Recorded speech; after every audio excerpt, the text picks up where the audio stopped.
L'art de l'attention, cela passe par se connecter à soi pour mieux se lier aux autres, rendre hommage à la vie sous toutes ses formes et célébrer les grands chapitres et les petits moments gourmands.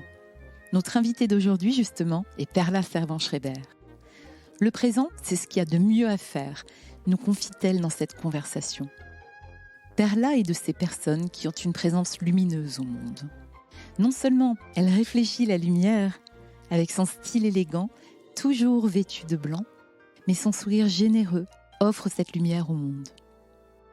Perla Servan-Schreiber est auteure d'essais et de livres de cuisine et fondatrice avec son époux Jean-Louis des magazines Psychologie et Clé. Mais elle est bien plus encore. Elle se définit comme une grand-mère universelle et à travers cette conversation, elle nous partage sa vision de l'attention. On y aborde le rapport à l'autre, la concentration qu'il faut pour cuisiner avec amour, comment être mieux dans le présent, quel rituel elle a mis en place, justement. Nous y parlons poésie, mais aussi du rapport au temps, à la mort et à la transmission. L'art de l'attention. Conversation avec Fanny Auger. Bonjour Perla. Bonjour Fanny, merci d'être là. Merci à vous de m'accueillir. Alors j'avais envie d'aborder avec vous l'art de l'attention parce que vous semblez si bien l'incarner. Comment vous le cultivez, vous, au quotidien, l'art de l'attention ? Alors, j'ai été élevée dans cet esprit et j'ai toujours vu ma mère, mon père, peut-être moins mes frères parce que les garçons sont peut-être un petit peu moins là-dessus, et ma sœur aussi. J'ai toujours vu ces personnes totalement tournées vers les autres, dans le souci et l'attention de l'autre. C'est ce qui est prioritaire. Donc, je dois cela à mon éducation, je dois cela aussi partiellement à mon tempérament, et puis je dois cela au fait que j'ai toujours considéré que c'était une chance pour créer des liens. Et je définirais la vie comme une création de liens permanente. Je n'ai pas d'autre définition de la vie que celle-là. Donc, cette fameuse attention dont vous parlez, elle a toute mon attention. Ça, c'est certain. Et quant à l'attention à moi-même, c'est évidemment, je veille sur moi-même, je veille au plan esthétique, au plan de la santé, au plan...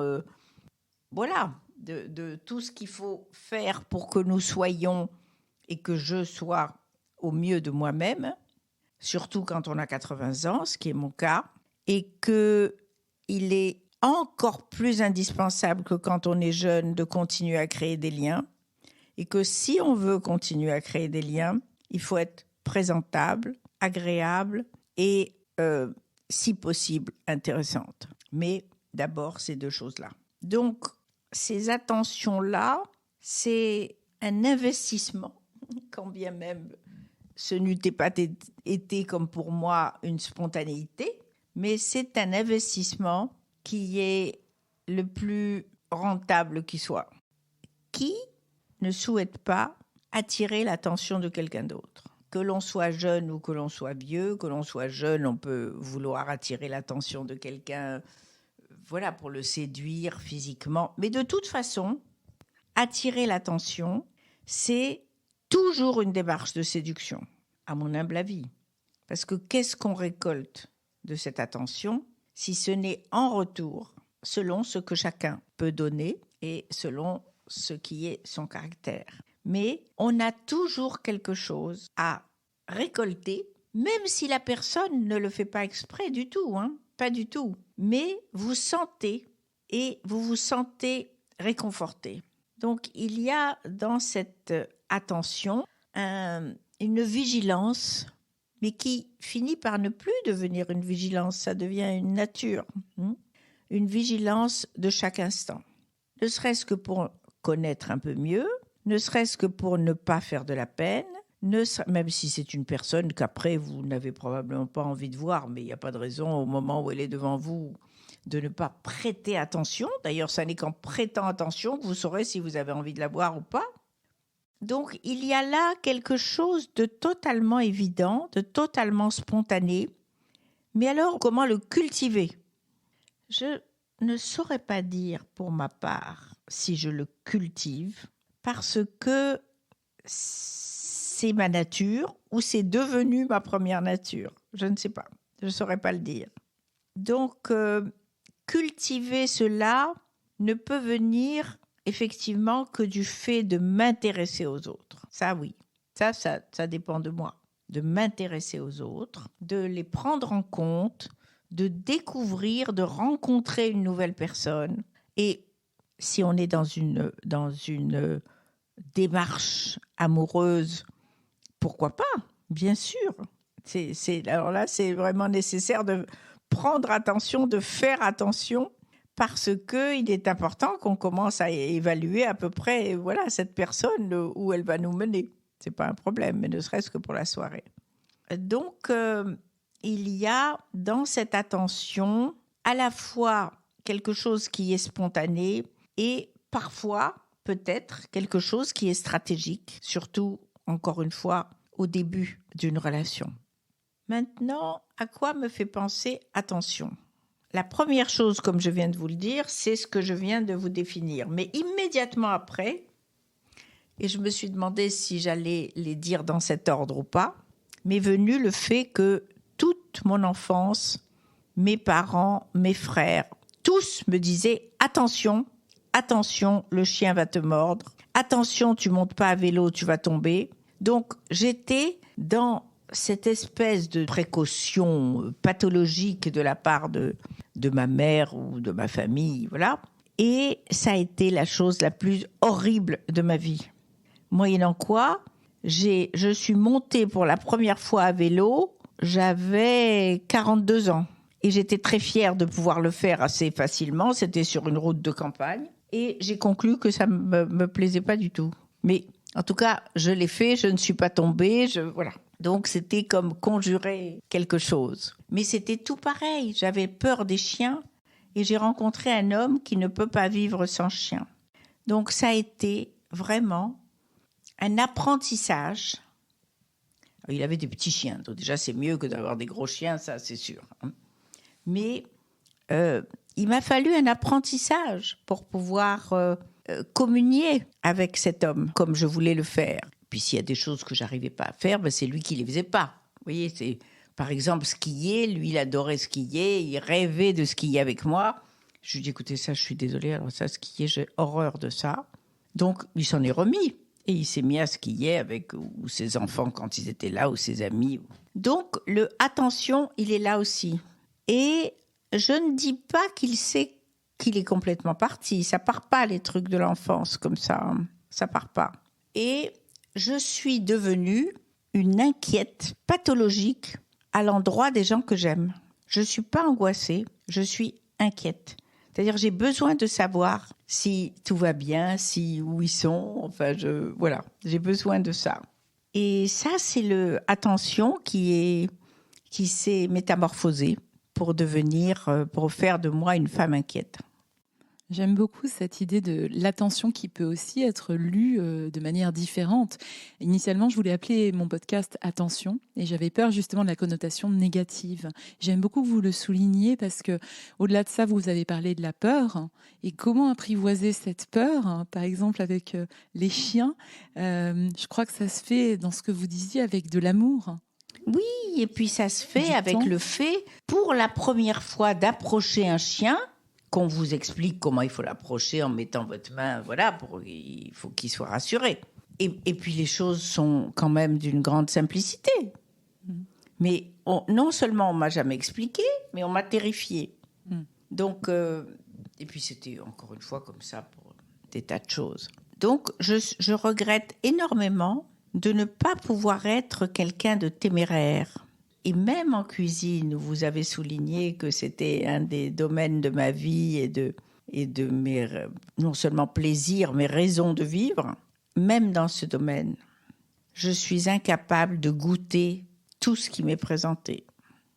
Impossible. Je suis incapable de cuisiner. Par exemple, il y a plein de choses que je ne mange pas. C'est vraiment terrible.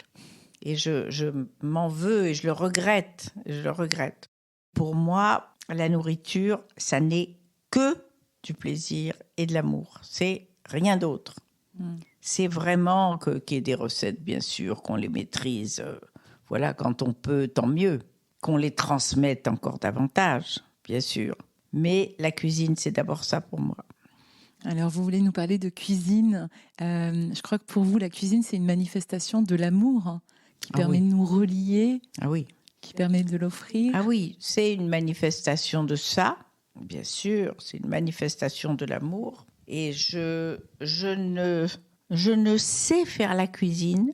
J'ai l'impression que c'est là que je le réussis à peu près bien, précisément parce qu'il y a de l'amour. C'est et c'est toujours vrai, quand je cuisine pour quelqu'un, ou pour quelques-unes, ou pour quelques-uns. Mais c'est dédié, c'est pour quelqu'un que je le fais. Avec l'attention, justement. Avec toute cette attention, avec tout cet amour, avec tout ce que je peux faire pour que ce soit bien. Et puis après, avec le partage, bien sûr. Vous voulez nous en dire plus sur l'amour, sur les liens qui se créent à travers la cuisine, que vous illustrez merveilleusement. Vos livres, on les dévore, on part en voyage avec, même si certains sont plus lourds que d'autres. Je pense au Bonheur de cuisiner, votre premier ouvrage que j'ai corné dans tous les sens. C'était mon préféré, celui-là. C'est drôle, parce que c'était le premier, probablement. Je sais Alors, pas. ils se sont un peu allégés depuis, hein. Oui, ils se sont allégés, là. Parce que partir en vacances avec le Bonheur de cuisiner... Mais il y en a... C'est un bonheur, mais J'en ai fait vraiment trop de gros. Vraiment, j'en ai fait, je sais pas, 8 ou 9 ou je sais pas combien.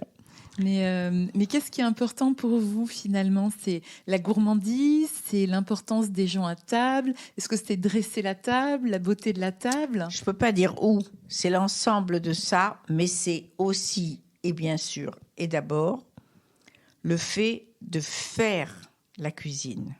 C'est-à-dire cette concentration que ça me demande, cette méditation pour moi, qui me fait sortir de tout ce que j'ai fait 3 minutes avant et de tout ce que je ferai probablement 3 minutes après. Donc, j'ai besoin de me retrouver, probablement en attention avec moi-même. J'ai besoin de ces bulles. Et j'en ai besoin, évidemment, de plusieurs par jour. Et j'en ai aussi besoin quand je vais me mettre en silence ou en solitude. Donc, ça, c'est là que je me recharge. C'est là que je me recharge et que je me redynamise et que je repars. Voilà, je repars pour une autre étape. Je crois que c'est l'été dernier où vous avez cuisiné en un été, en 2 mois en Provence pour 400 convives. Oui. Petit déjeuner compris, parce que chez moi, les petits déjeuners sont quand même... c'est des vrais repas. Gargantuesques. mais j'aime beaucoup cette idée de dédier son attention à la personne et peut-être au plaisir qu'elle va ressentir en partageant ce repas avec vous, avec les gens autour de vous. Mais d'ailleurs, depuis que Jean-Louis n'est plus là et que... Quand même, il m'arrive de dîner ici. D'abord, je dîne très, très, très souvent toute seule par choix. C'est comme ça que j'aime me poser depuis 2 ans et demi. Ça ne veut pas dire que je sors jamais, mais très rarement et surtout au spectacle. Mais quand je fais à manger pour moi, c'est drôle, je n'ai pas de concentration aucune. Je ne fais que des choses qui sont d'une simplicité, En plus, je suis capable de manger pendant 10 jours la même chose. Moi, ça m'est complètement égal, donc je peux refaire la même chose. C'est pas ça. Mais je n'ai pas... Là, par contre, je fais attention à moi, dans ce que je mange, dans l'équilibre des choses, dans la saveur, bien sûr. Mais je ne fais jamais rien de vraiment cuisiné ou sophistiqué. C'est quelque chose qui me prend 5-10 minutes pour faire pour moi. Donc, c'est vraiment une intention et une attention que vous mettez quand vous cuisinez pour les autres. Totalement une attention. Pour moi, c'est l'exercice même de l'attention. Chez moi, pas en général. Alors, il y a un côté un peu méditatif même dans ce recul, comme s'extraire du monde. Oui, c'est bien ce que je l'ai fait. Et c'est totalement méditatif. Et dans un autre genre qui me demande de la concentration et de l'attention, c'est l'écriture. C'est d'écrire. Ça, c'est... j'essaye de réfléchir en ce moment, mais je n'ai pas encore trouvé le bon fil pour le dire, parce qu'il est évident. Mais quel est le lien entre l'écriture et la cuisine ? Il est évident qu'il y en a un important, puisque j'écris en pensant à quelqu'un. Quand j'écris, pas et encore, pas pour faire un livre, parce que j'écris tous les matins, voilà, sans but aucun. Là, il y a vraiment quelque chose qui est, voilà, une adresse à quelqu'un. Voilà, j'ai une attention pour quelqu'un. Ah, c'est l'écriture, elle permet énormément ça aussi. Hein. Et quand j'écris des essais, j'ai l'image d'un âge d'une personne ou d'une silhouette d'une personne. Ou, vous voyez, et je fixe mon attention sur cette personne. Et c'est à elle que je parle. Donc, il y a comme ça des attentions que l'on prête, que l'on donne, que l'on offre. Et pour moi, le fait que je pense à quelqu'un en écrivant, c'est un secours extraordinaire. Extraordinaire. C'est comme dédier son attention à quelqu'un. Oui. Et en même temps, c'est cette personne qui me donne l'inspiration, puisque je l'ai fabriquée, si je puis dire. Des fois, évidemment, quand Jean-Louis est mort, évidemment, je lui parlais à lui. Mais sinon, quand c'est des essais, non, pas du tout. À travers la cuisine, à travers l'écriture, alors peut-être de ce nouveau travail, mais en tout cas, pour bien connaître vos ouvrages de recettes de cuisine et pour avoir dévoré et beaucoup offert ces petits ouvrages chez La Martinière, vos 77 secrets de vie et 78 ans vieillir et vivre, moi je trouve que la transmission chez vous, elle est... incroyable, c'est un désir de transmettre. Vous dites souvent, je ne suis pas maman, mais je suis 8 fois grand-mère. Je suis grand-mère universelle. C'est vrai, c'est ça, on vous a tous adoptés. Mais j'ai la chance d'être 8 fois grand-mère. On vous a tous adoptés, mais ce désir de transmission, j'ai l'impression qu'il est aussi un fil rouge dans votre vie. Je ne sais pas si je peux respirer sans ça, mais je me demande si ça n'est pas commun à chacun d'entre nous. Chacun a sa façon, et voilà, même s'il ne met pas ce mot dessus, mais je ne sais pas qu'est-ce qu'on fait toute la journée. J'ai vraiment l'impression que c'est la transmission qui nous tisse, qui nous fonde, qui nous donne des joies, qui évidemment, qui permet de tisser des liens et de faire que, précisément, il y a dans ce geste de transmission, forcément, rien n'est jamais, c'est comme la mémoire, rien n'est jamais transmis tel qu'il est. Tout se transforme et tous ceux qui reçoivent la transmission transforment encore ce qui a été dit. Donc, c'est vraiment le mouvement de la vie, c'est le samsara dont parlent les Indiens, c'est vraiment ce cercle éternel de la vie. C'est très beau. Alors, parce qu'on a parlé de l'écriture, on a parlé de la cuisine, tout ça, j'allais dire, chez vous, ce sont des rituels. Et je sais que de votre origine, toute petite au Maroc, vous venez d'une famille assez religieuse, où les rituels ont une véritable importance. Oui. Alors, des rituels, j'en connais quelques-uns, comme se lever très tôt, ne pas déjeuner. Oui. Vous voulez nous parler de l'importance des rituels aujourd'hui dans votre vie et ce qu'elles signifient ? Parce qu'un rituel, finalement, c'est une attention aussi à soi pour mieux s'accorder aux autres et au monde. C'est se retrouver, s'aligner. Vous voulez nous en parler, Perla ? Bien sûr. Oui, bien sûr. Ou même un rituel de rencontre. C'est pas forcément, vous voyez, effectivement, dans ces rituels comme j'ai personnellement le matin et puis plein d'autres moments dans l'année ou dans la journée.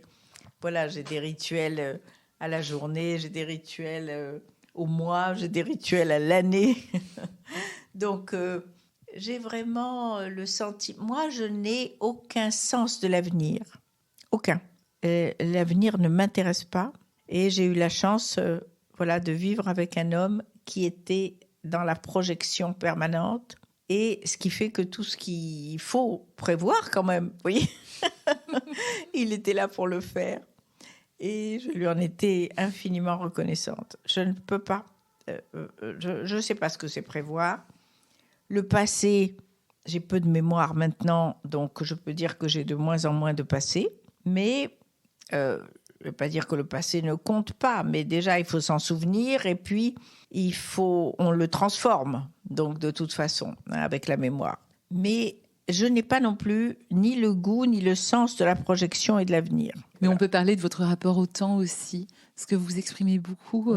Oui, parce que je suis une orientale et les orientaux ont, comme vous le savez, un temps circulaire et pas un temps linéaire. Donc le temps pour moi, en gros, c'est ou une journée ou le temps que je passe avec vous, là, quel qu'il soit. Vous voyez, c'est toujours ou c'est le temps de faire bouillir un œuf. Enfin, vous voyez, c'est le temps pour moi, ça se mesure comme ça. On parlait des rituels, mais on arrivait sur le temps qui passe, Oui. votre rapport au temps, et le fait de vieillir et de ne pas être ni dans le passé, ni trop dans le futur, Oui. mais on est pleinement dans le présent. C'est l'attention au présent. Oui, ça c'est vraiment oui, tout à fait. C'est le présent, c'est ce qu'on a de mieux à faire. Enfin, ce que j'ai, pardon. Chacun fait comme il sent et comme il veut. Mais c'est ce que j'ai de mieux à faire de présent. Mais il y a une chose avec l'âge qui se change par rapport à avant l'âge, c'est il y a une chose dont on est sûr, c'est qu'on est près de la fin. Donc il y a comme une manière, c'est François Chang qui le disait dans les méditations sur la mort. Il disait, il y a un moment, on commence à compter par la fin. Donc, il y a cette finitude qui est, et puis c'est bien normal, hein, qui est beaucoup plus présente, beaucoup plus concrète, beaucoup plus présente. Ça, c'est un élément nouveau de la vie. Même si, moi, mon tempérament a toujours été le même. Mais ça, sur ce qui change dans le temps et dans les rituels, c'est ça. Et alors, qu'est-ce que ça implique comme rituel ? Bon, moi, je fais des petits trucs pas incroyables. Hein. Je veux dire, moi, je médite et j'écris et je marche et je nage. C'est mes rituels. C'est mes rituels. Je ne sais même pas pour dire si c'est pour me sentir bien. Une fois qu'un rituel est installé, on ne sait même plus pourquoi on l'a installé. Mais si on continue à le faire, c'est qu'on y trouve un bénéfice. Bien sûr, c'est qu'on y trouve un bénéfice. Et j'y trouve évidemment un bénéfice à ces rituels. Et il y a des êtres très ritualisés et d'autres pas. Ma chance, c'est que j'ai partagé la vie d'un homme qui était très ritualisé aussi. Donc ça, c'était plutôt agréable, même s'il avait aussi ses rituels à lui et mes rituels à moi, mais nous avions beaucoup de rituels communs. Je trouve que ça, c'est un secret dans un couple. Un secret. Que certes, de partager de l'amour ô combien, et des centres d'intérêt, mais de partager des rituels.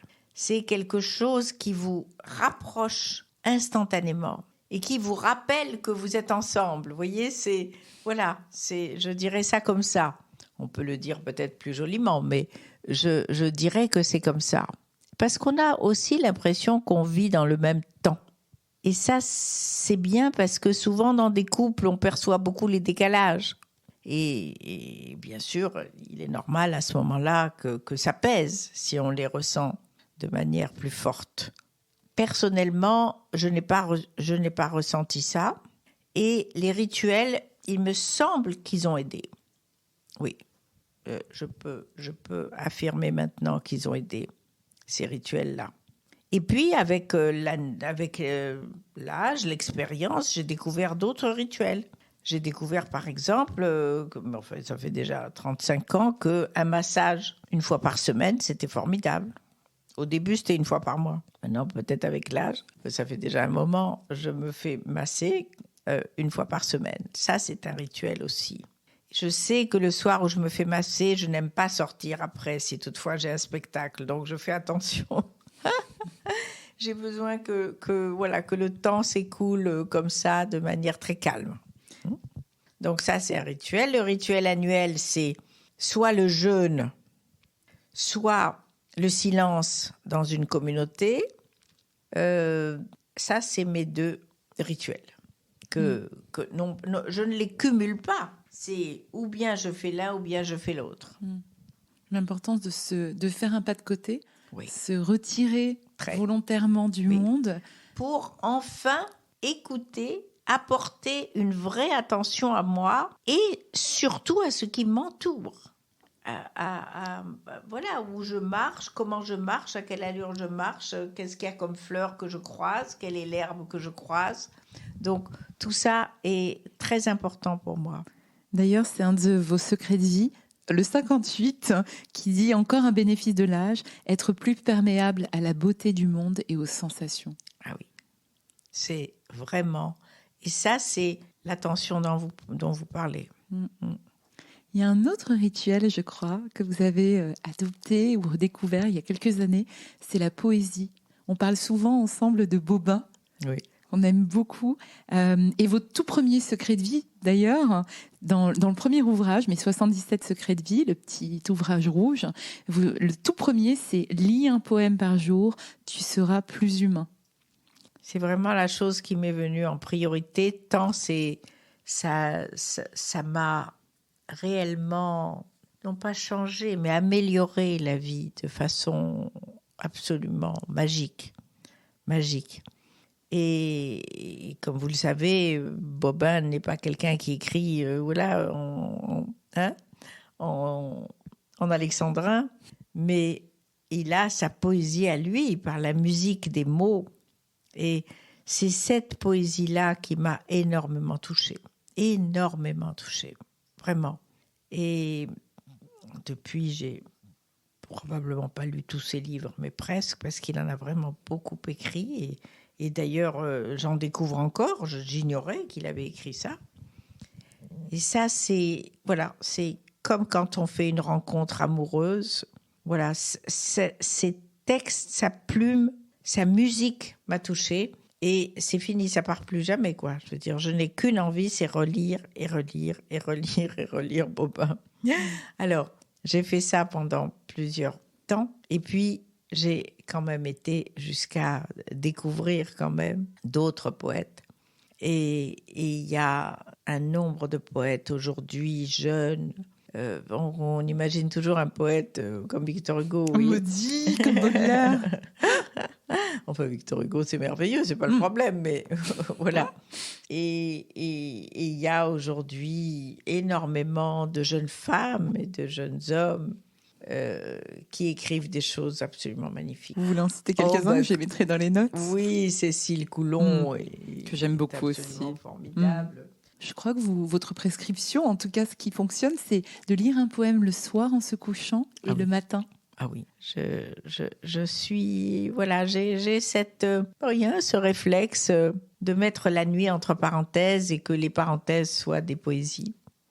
Et d'ailleurs, sur la poésie, il y a une citation qui est en exergue dans l'un de vos essais qui dit, une citation d'Etty et les hommes, qui dit « Il faut si peu de mots pour dire les plus grandes choses qui comptent dans la vie ». Ah oui, ça c'est Etty Ilsoum, évidemment. Il y a qu'elle pour dire ça. Oui, Etty Ilsoum, c'est cette remarquable jeune femme d'origine néerlandaise qui est morte à 26 ans à Auschwitz et on a trouvé son journal ensuite qu'elle a pu écrire. Comment peut-on écrire déjà quand on est à Auschwitz? Bon. Comment peut-on retrouver cette chose? En fait, voilà, une série de miracles. Elle-même en est un. Hélas, non, ça ne lui a pas sauvé la vie, mais c'est un miracle de lumière dans ce qu'elle raconte. Dans ce qu'elle raconte, et elle, voilà. Elle est la joie même incarnée. La joie à Auschwitz, on peut commencer à se dire que nous, même si on n'est pas, et bien sûr qu'il y a beaucoup de gens qui sont dans le besoin, dans le manque de tout, mais on n'est quand même pas à Auschwitz. Voilà. Et moi, j'ai toujours pour habitude, sur moi, ça marche. Je ne veux pas dire que ça peut marcher sur tout le monde. C'est toujours de relativiser en ayant dans ma tête l'image de quelqu'un d'autre ou même un personnage de roman et qui a vécu bien pire. Et les choses, quand même, se digèrent un peu mieux. Et ce qu'elle nous apprend, c'est vraiment trouver de la joie partout. Dans les petites choses. Et parce qu'elle est en vous. On ne la trouvait pas. Vous la reconnaissez dans les autres choses, la joie. Mais elle est en vous. Si elle n'est pas en vous, vous ne pouvez pas la voir. Voilà, vous ne pouvez pas la découvrir ni la voir. Tout simplement pas la voir. C'est quelque chose qu'on porte, effectivement. Perla, il y a un autre moteur chez vous et qui me parle énormément, c'est la curiosité. Oui. La curiosité des rencontres, la curiosité, un appétit.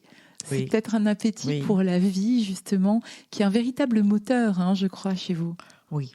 Alors, j'ai cet appétit, effectivement, je ne dirais pas insatiable, parce que non, quand même. Mais cette curiosité, c'est très curieux, parce que autant elle est aiguisée, vous voyez, ou dans des rencontres, ou dans de l'art, ou dans des villes, ou dans des voyages, ou dans des saveurs, Mais cette curiosité, je n'ai pas une once de curiosité personnellement à l'endroit des autres, mais absolument pas. Je n'essaye pas de savoir par quelqu'un d'autre qui que quoi ou de... Strictement jamais. Alors c'est très bizarre parce que je pense que ces deux fonctionnements de ces deux curiosités qui doivent être différentes, je ne sais pas. J'en arrive à ça. Mais je n'ai aucune... Non, moi je connais beaucoup de gens autour de moi qui sont absolument curieuses, voulant savoir tout ce qui se passe, tout ce qui est arrivé à un tel et un tel et un tel. Moi, aucun. Donc, comment fonctionnent ces deux curiosités-là ? Je ne sais pas, mais je le souligne. Mais c'est vrai que vous avez un appétit pour la vie, pour les rencontres. On rencontre souvent des gens chez vous quand on arrive. J'ai rencontré Rami grâce à vous lors d'un déjeuner incroyable avec nos amies Fanny et Françoise. Oui. Et je trouve ça magnifique de partager justement et de faire en sorte que les gens se rencontrent, se relient. Tout ça autour d'un bon petit plat. C'est la table. C'est la magie de la Vraiment, cuisine. La table. Moi, je ne vois pas qu'est-ce qui peut faire se relier les gens presque instantanément.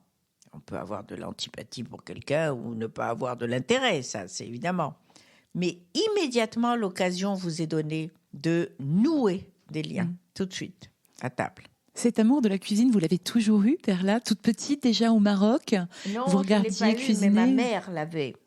Ma mère avait un talent extraordinaire pour la cuisine et la pâtisserie. C'était une très grande pâtissière et cuisinière. Et surtout, elle a compris que c'était pour elle un moyen d'être reconnue.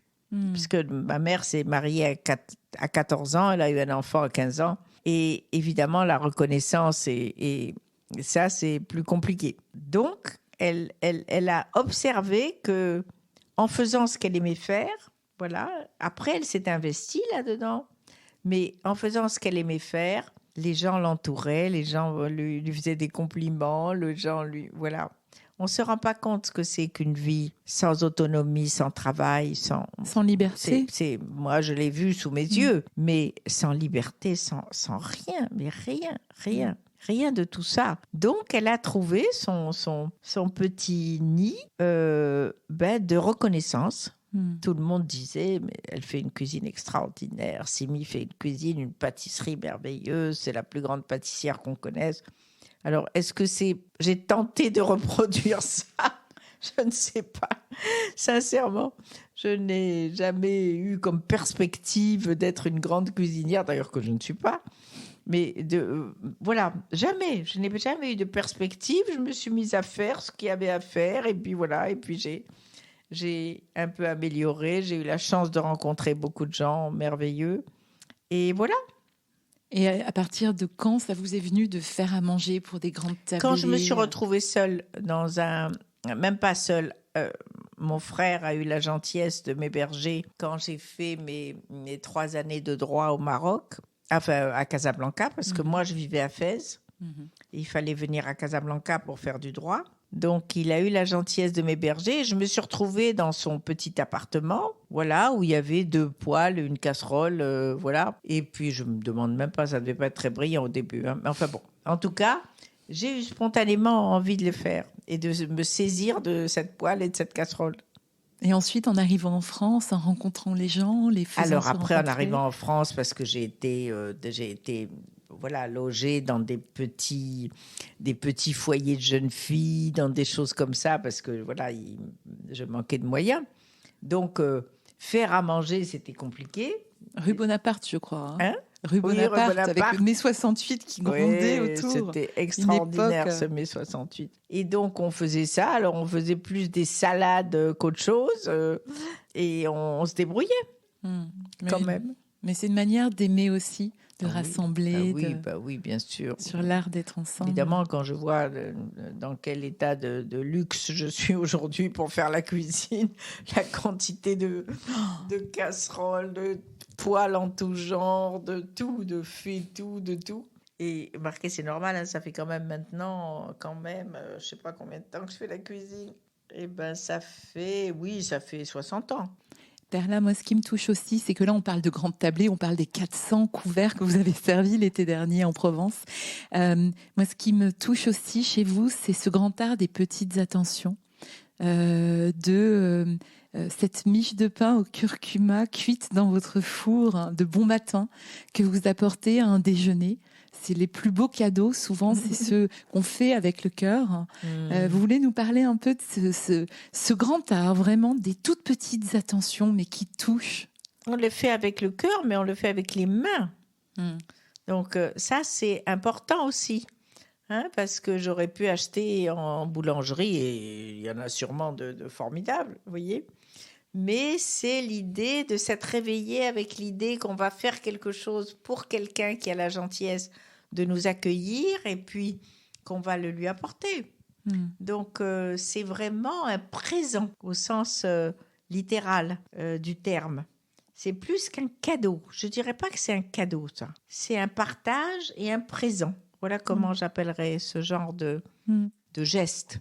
Ce qui est très beau, c'est que vous me rappelez que ça relie la tête, on se réveille avec cette idée, le cœur, parce qu'on l'offre, on le partage, et puis le corps, enfin les mains. Oui, et puis c'est tout cette à fait, harmonie. et c'est fait à l'attention de telle personne ou telle famille.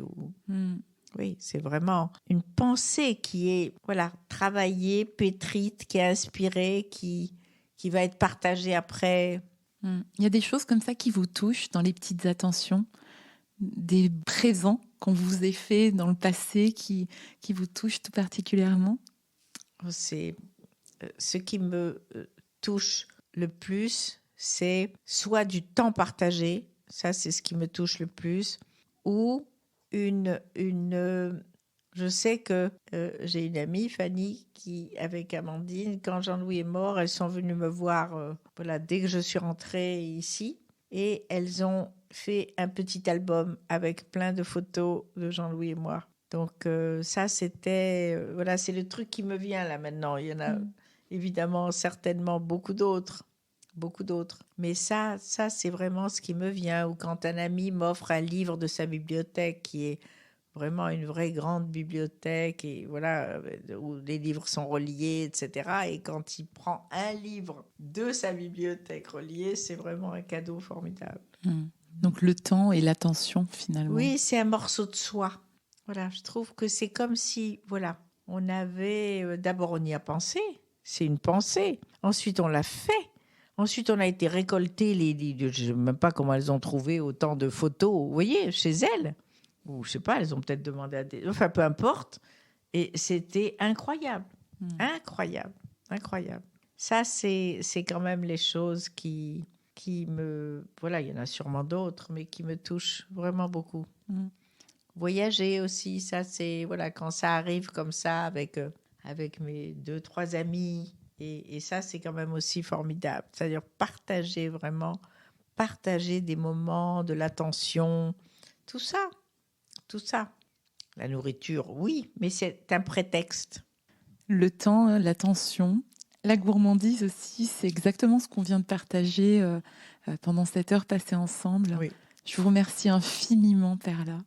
Et c'est moi qui vous remercie. J'ai appris plein de choses et je pense que nos auditeurs également.